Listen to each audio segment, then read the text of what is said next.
This video is brought to you by Raycon.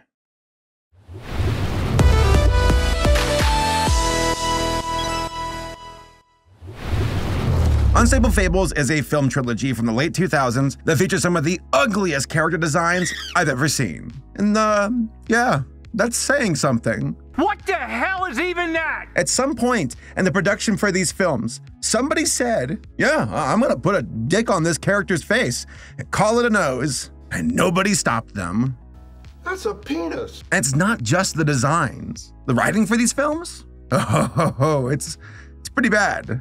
You'd think a satirical and modern take on fairy tales might carry the same energy as Shrek, which was like no doubt the initial inspiration for the trilogy. But no, all three of these films are boring, poorly paced, and frankly cringe-inducing, with one scene in particular that features what I assume to be an older character hitting on a teenager. Well, let's just say that scene was downright uncomfortable.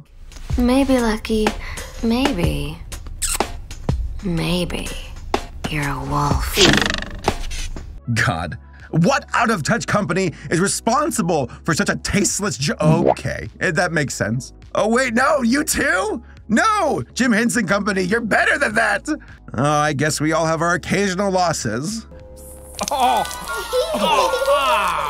The folks behind these movies failed to utilize anthropomorphism in an effective way, and instead yielded these abominations. So, in this video, we're going to check out the origin of this trilogy, my overall thoughts on the merit of it, or lack thereof, and why in particular these characters evoke such disgust when we look at them. Methinks it might have to do with the phallic imagery right on their face. I'll be there. Key, mat, party. Sounds good, huh?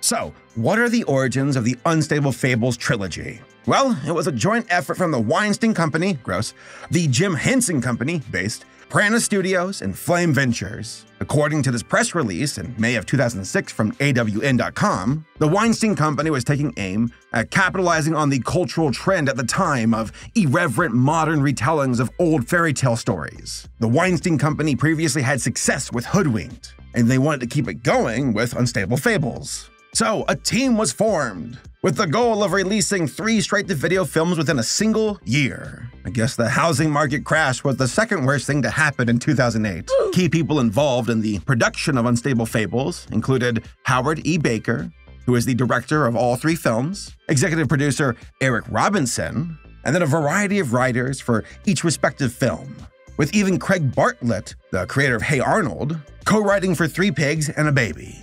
Oh, Craig, no. Speaking of Hey Arnold, the music for the trilogy was done by the same guy who did the music for Hey Arnold, Jim Lang. The guy has a very distinct sound that I instantly recognized.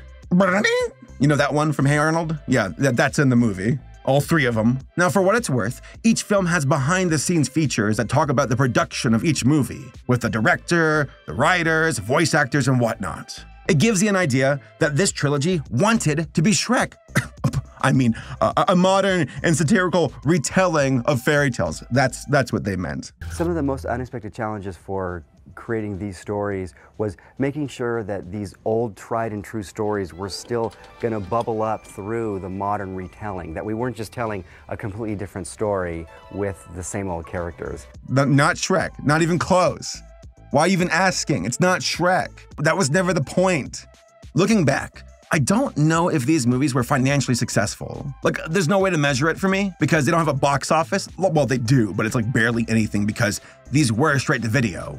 But I gotta say, I don't have much confidence because if you're just up on YouTube for free, that's a bad sign. Also, all 3 films weren't very well received when it came to critics. Though they aren't terrible in the ratings. It's 4 to 6 out of 10.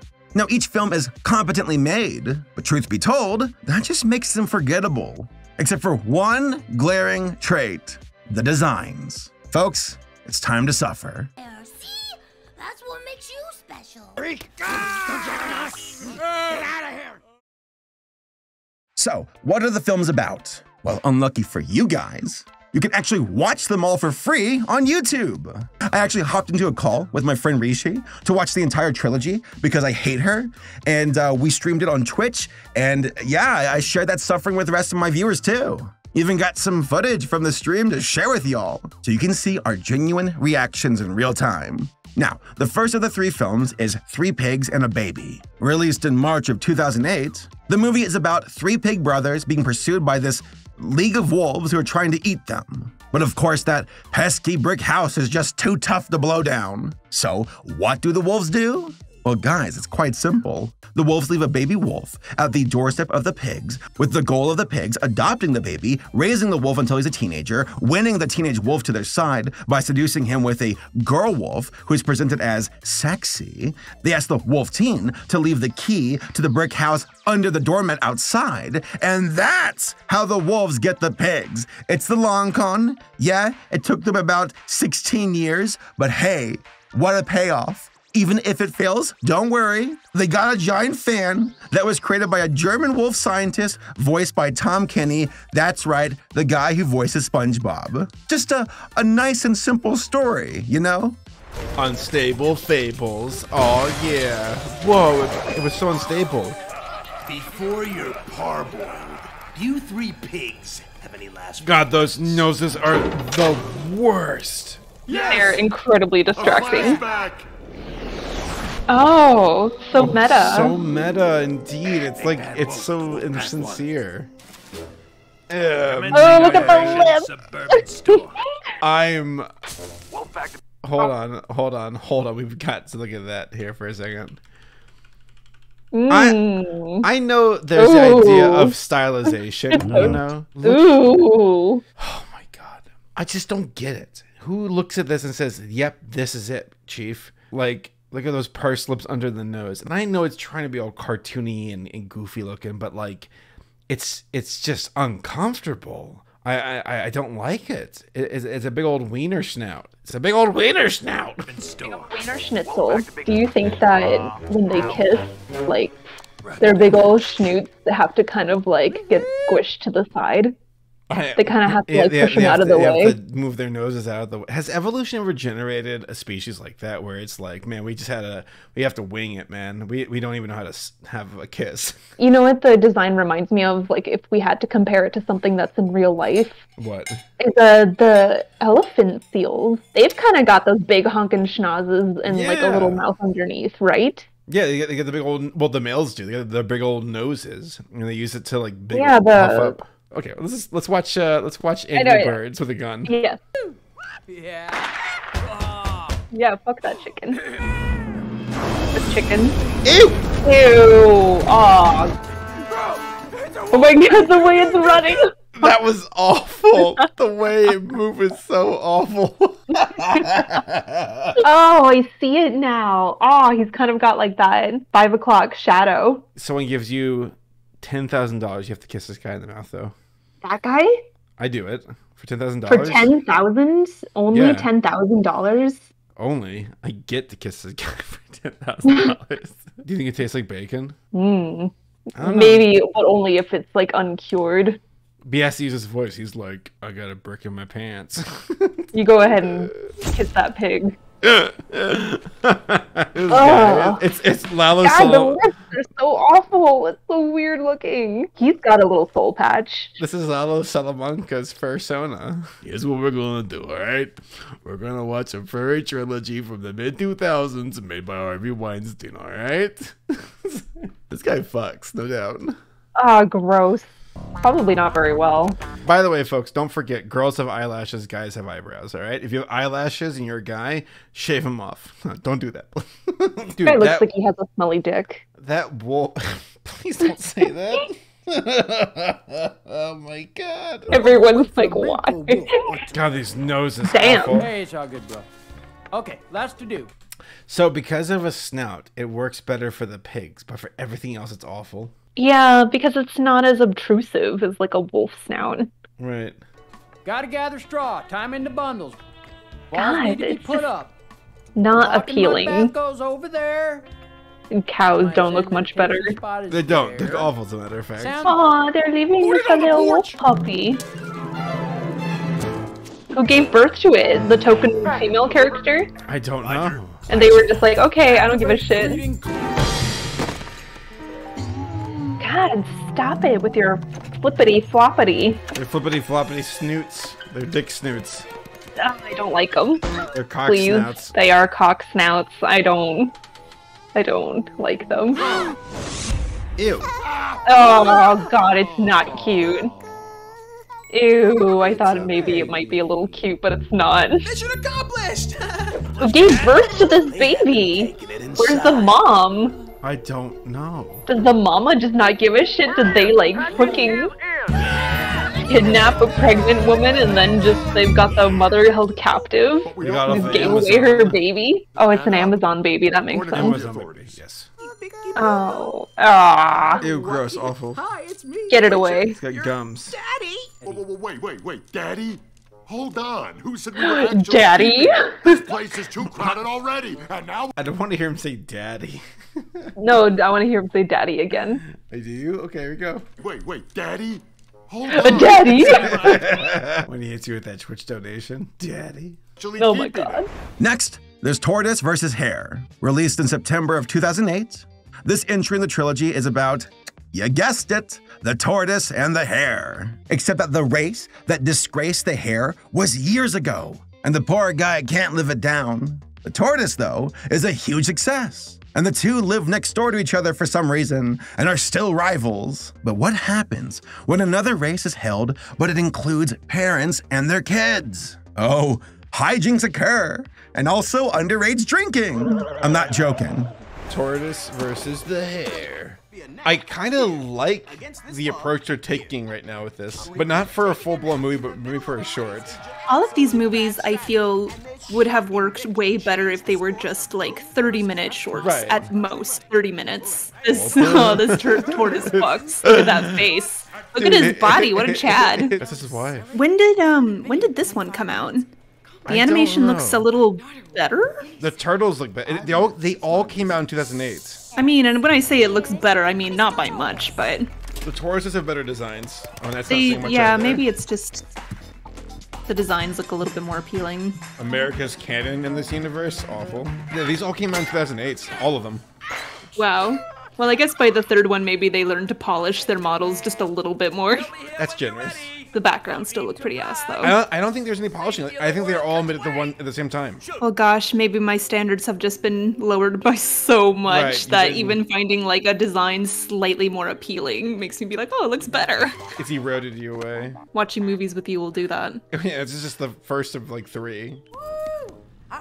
Oh my goodness, look at her shell. Out. God, I really do like these turtle designs. Like, I love that she's covered in gems. It says so much about her character. I think it's just kind of a cute idea. Awesome, Dad. Maybe that can be my hobby while I work as a dancer. Excuse me, young lady, are you defying me? Maybe you could be. What? Oh my god, are you defying me? That's pretty good. Oh my gosh, are they neighbors? They're neighbors. I was about to say, wow, the hair, they've got like a really nice, like, home? Frank Lloyd Wright home. Dude. That design. And then they've got them living next to this, like, fucking mansion. It's so funny. And by millennial standards, it's just having a home at all is like, wow, what a cool thing to do. Like, in this movie, it's like, my full house is so small compared to this larger house. It's like, but that's like an actually kind of nice, modern-looking house. You're right. But then this fucking mansion's like super cartoony. Looks like it was like, definitely looks like it was made by someone else. Like someone modeled that house on the left, and then someone completely different modeled the one on the right. Where are all their other neighbors? I don't know. There's no HOA. If it's meant to be like, oh wow, look at his big fancy house compared to their tiny little house, it's like, well, how can you even afford to live in this neighborhood if this is what the homes are like here? Right. But I guess they're the only 2 families who live here. I understand if you want to chicken out. Crystal doesn't like being called a chicken. Butch doesn't like Crystal thinking this is funny. Tortoise. Is Butch. What was that movement with his fingers? Tortoise? Right. He was tickling his balls or something. his shells. Somebody else. Who's this? Think about about the offer, and we'll talk after I. Oh god, another terrifying rabbit. Dude, she looks weird. Yeah, she's got like a completely different face, but still just as weird. You're not eating. Yeah. Eat. It's carrots, get it? Because they're rabbits. Oh, yeah, because they're rabbits, and all they eat is carrots. And his tie, did you notice? The carrot. Is the carrot. It's a carrot. He's orange, everywhere. like a carrot. The mom has a carrot necklace. They're eating carrots too. Isn't that Why kind are of they eating weird? carrots? They were like, we don't have it in the budget to model any other food. Maybe that's something that maybe they'll be like, oh my gosh, we actually have so much in common. You like carrots, I like carrots. Why does the kid have a glass of wine? Did you The white hair don't event of listening to her wine? Oh my god, come on. I didn't notice that. Alright, honey, drink your wine. He poured this glass for you of wine. Oh my god, they were just so lazy. They were like, alright, you get one glass asset and that has wine. You get one food asset and it's fucking... Why couldn't they give the little girl a little cup like that? Why does she have wine? I don't know. It's one of those kinds of homes. Cool, dude. It's in the shot, like right there. So bad. It's in Carrots and wine. What a fucking dinner for like a 12-year-old or whatever. Honey, you've barely touched your wine. What's wrong? And finally, there's Goldilocks and the Three Bears. Released in December of 2008, this one, in my opinion, is the worst of the three. Why?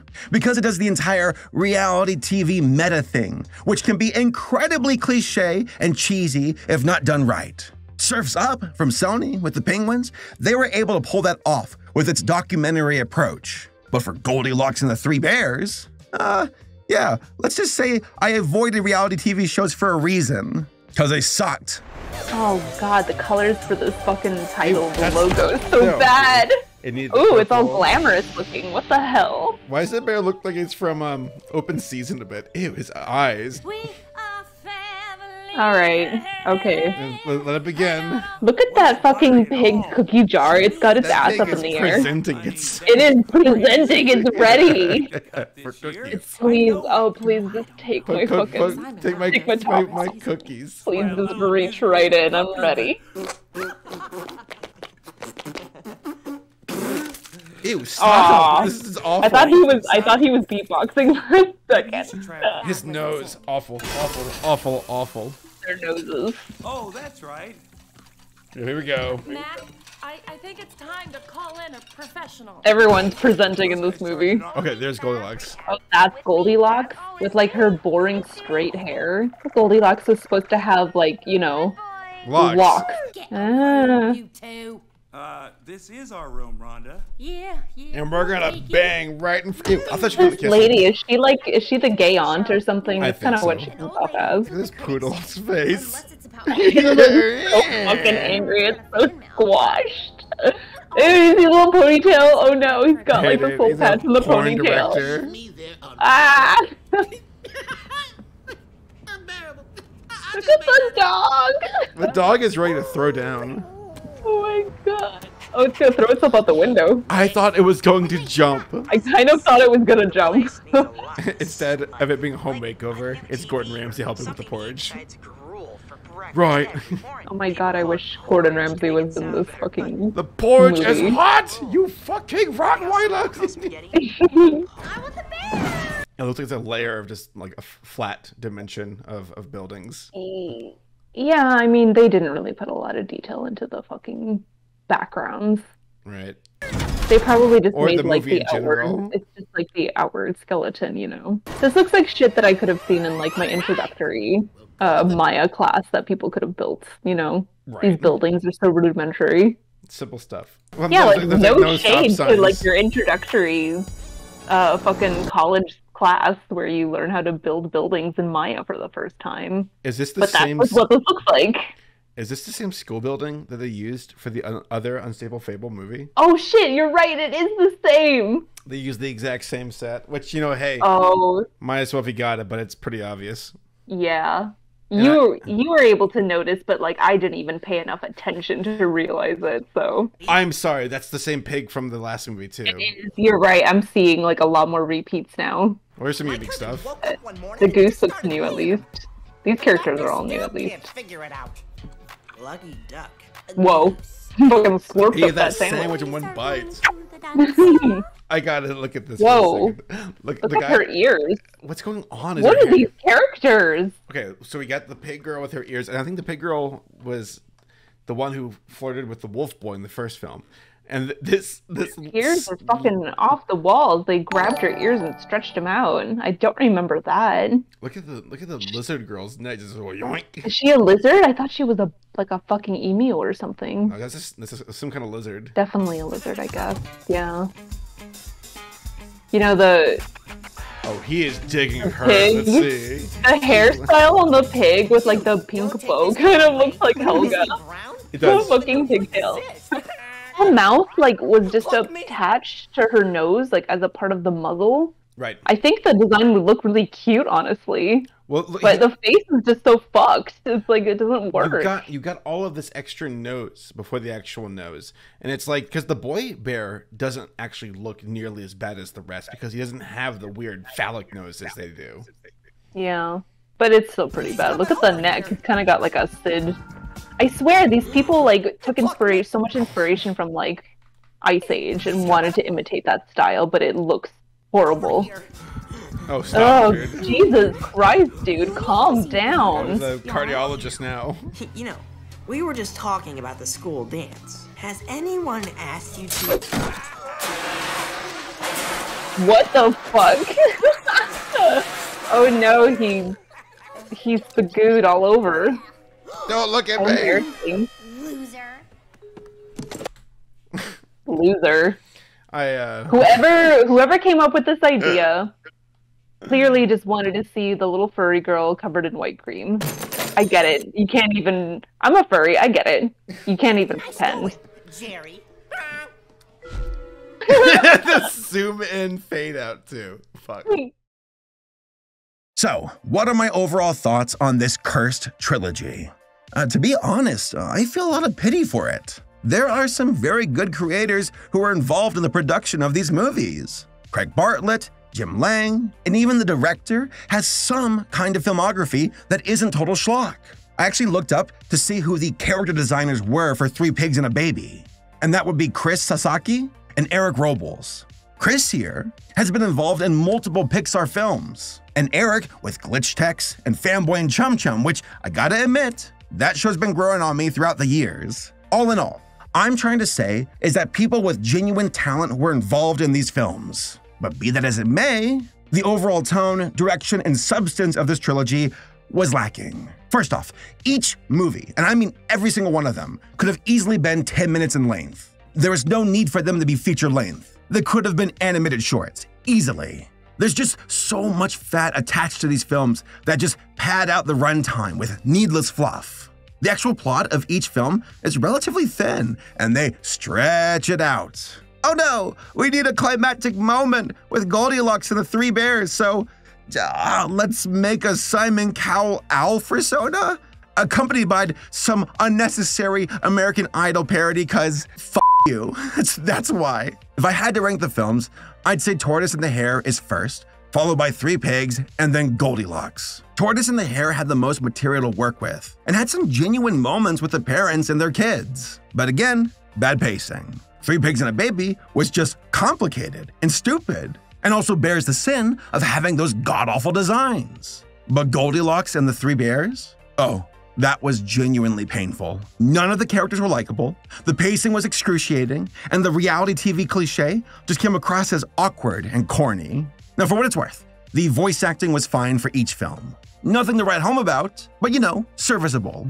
And of course, the music was great for each film too. But that's because Jim Lang knows what he's doing. But the biggest sin of all, for all three films, is of course, the character designs. What about these designs make them so unappealing? The actual technical quality of the models and the acclaim aren't too bad. Dated, sure, but far from the worst animated thing featured on this channel. That's a guarantee, I promise you that. But really, it's all in the faces. Anthropomorphism is all about taking an animal and giving it human features for the sake of having it read to us as a person first, not an animal. To be able to look at their face and read their expressions like we would another person. To have them walk upright so they can move in ways we're familiar with, but never to push it too far that the animal part is completely lost. We can take the legal aspects of the animal and reinterpret them as subtext elements of the characters on screen.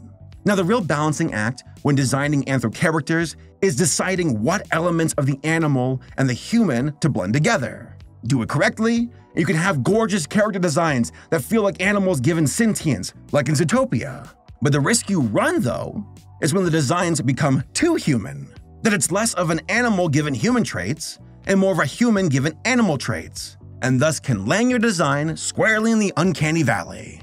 For example, as much as I love Beastars, the fact that its characters are essentially all just completely human bodies with animal heads can sometimes be a bit jarring. Haru, despite being a rabbit, has completely realistic human hands and feet, which can be read oddly. By contrast, Judy from Zootopia is a lot more stylistic. She has 4-finger hands, rendered more like paws, and feet that are almost completely like rabbit paws. Her general proportions are also much closer to an actual rabbit as well. She walks and talks like a human, but her design is much closer to an animal, so she never crosses that line in our minds. Well, at least not as nearly as easy. We can't forget that the uncanny valley is subjective from person to person. Which brings us back to the unstable Fables. When designing the faces of all these characters, the decision was made to treat the snouts of all these animations as an analog for a human nose, with a human-like mouth sitting below it. No animal actually looks like this. Nick Wilde has a normal snout, where the jaw is attached under it like an actual fox. Even Legoshi from Beastars does this as well. This is what allows us to read their faces as animals given human characteristics, like exaggerated facial expressions, rather than something uncannily human. Unstable Fables totally botches this, as the character's landmark features are rendered as animalistic, but laid out the same as a human, creating a design that reads as a human first, and therefore incredibly uncomfortable. Now, from what I can tell from the behind-the-scenes features, the team wanted Unstable Fables to be quirky and weird, with characters and a narrative tone to match. Perhaps that is the reason they went in this uncanny direction, to make something stylistically bizarre and crazy. But I think it backfired. Also, these designs don't translate well into 3D, and I imagine would have been much more palatable in 2D. All in all, the folks involved in the production of this trilogy took a leap of faith, or were pushed off a cliff towards it, but the outcome yielded an unappealing result. And that, folks, is why these films are found in the bargain bin of YouTube. Thank goodness this bike has a sissy bar. So in conclusion, the Unstable Fables trilogy tried to net an audience by utilizing broad appeal, universally known fables, anthro characters, pop music. Yet I see the entire trilogy as forgettable, except for the bizarre and unappealing designs of the characters, which, guys, that's not praiseworthy. That's like me saying, yeah, I remember when I broke my leg, cause, you know, it sucked. Anthro designs take many shapes and forms, and don't have to abide by a strict set of rules. Yeah, Crystal from Star Fox looks great, shut up, don't judge me. But you also have Bugs Bunny, Legoshi from Beastars, and Brian Griffin, all distinct but memorable. And why? Cause they don't have dicks on their face. Okay, maybe Brian Griffin was a bad example, but you get my point. Yeah, some of the characters from these films were serviceable, such as the tortoise, the hare, and even the pigs to a degree. But everything else just hurt to look at, and made me feel that some of the traits of these characters should be blurred out like there's some Japanese literature, if you catch my meaning. Again, it's not uncommon for the entertainment industry to cash in on folktales in the public domain. And Lord knows, Hollywood just can't quit when it comes to the power of anthro designs. But for Unstable Fables, well, let's just say that unstable is a very apt word to define this bizarre trilogy and the designs that came from it. But you want to know what's even more bizarre? Using anthro characters to brainwash the people of a totalitarian dictatorship. Guess what, guys? All the episodes are translated now! Squirrel and Hedgehog. I've been wanting to come back to this for years, and I can finally know the story because it is translated. God bless it. Also, I found some other North Korean furry cartoons, so of course I checked them out. Oh yeah, this is finally happening. See you all next week. So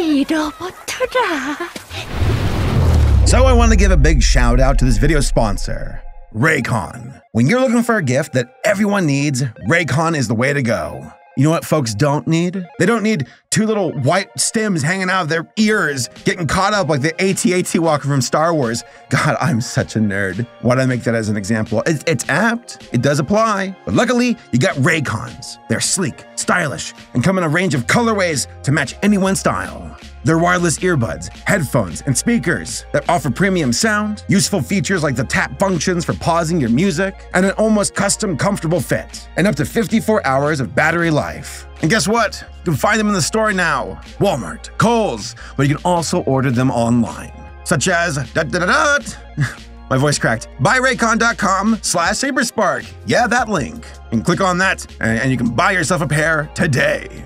Guys, I honestly use these things all the time, like every day. They're part of my entire little like treasure trove of things, like my phone, my wallet, my keys, my Raycons, for audiobooks, for podcasts, for talking to friends on Discord, every day. So click the link in the description down below, or go to buyraycon.com/Saberspark and use code EARLYBF to get 20% off site-wide, or save even bigger and get 30% off Raycon's exclusive holiday bundles. There'll also be like different deals coming throughout the season, so I'll try to keep the description box updated with the latest offers. But just so you know, you can always go to buyraycon.com/Saberspark to get the best deals available on Raycon. Go hit them up today.